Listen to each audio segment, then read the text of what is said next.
Bismillahirrahmanirrahim.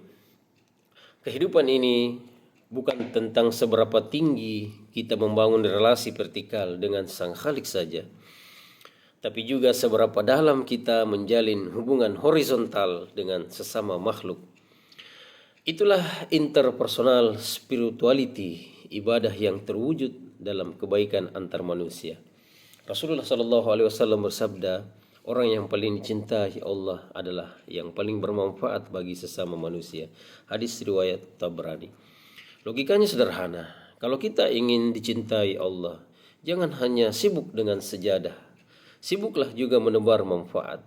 Jangan hanya fokus pada akhirat lalu mengabaikan manusia di sekitar. 1. Konsistensi dalam berbuat baik itu kunci surga. Hubungan baik tidak dibangun dari satu kebaikan besar, tapi dari serangkaian gestur kecil yang terus dilakukan. Allah Subhanahu wa taala berfirman yang artinya, katakanlah kepada hamba-hambaku agar mereka mengucapkan yang lebih baik kepada sesama. Quran surah Al-Isra ayat 53. Inilah verbal etika lisan yang menjadi fondasi harmonisnya masyarakat. Yang kedua, amal sosial sederhana tapi efeknya masif. Senyummu pada saudaramu adalah sedekah. Hadis riwayat Tirmizi. Menyingkirkan duri dari jalan adalah sedekah. Hadis riwayat Bukhari.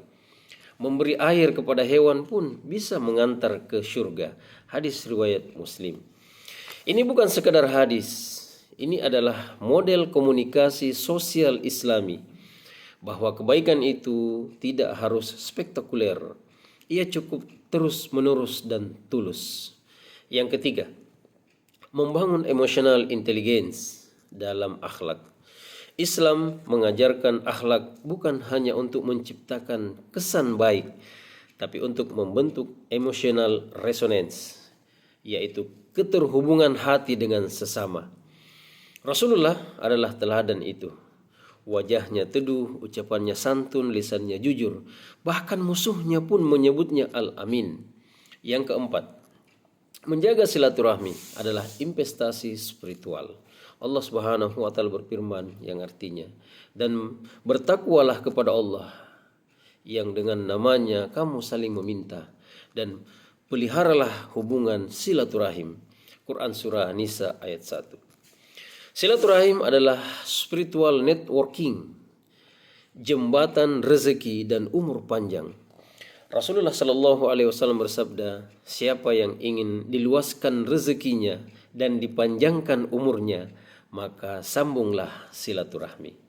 Hadis riwayat Bukhari. Sebagai kesimpulan, jika sholat adalah hubungan vertikal, maka akhlak adalah cermin dari kedalaman sholat itu dalam ranah horizontal. Tak ada gunanya sholat khusyuk jika masih memutus hubungan, karena keislaman diuji bukan hanya di masjid, tapi juga di pasar, di rumah, di jalan, dan di dunia maya. Mulailah dengan hal sederhana, maafkan kesalahan, kirim pesan baik, beri perhatian kecil, karena bisa jadi hubungan baik yang kita rawat hari ini adalah sebab turunnya rahmat Allah esok hari. Wallahu a'lam bishawab.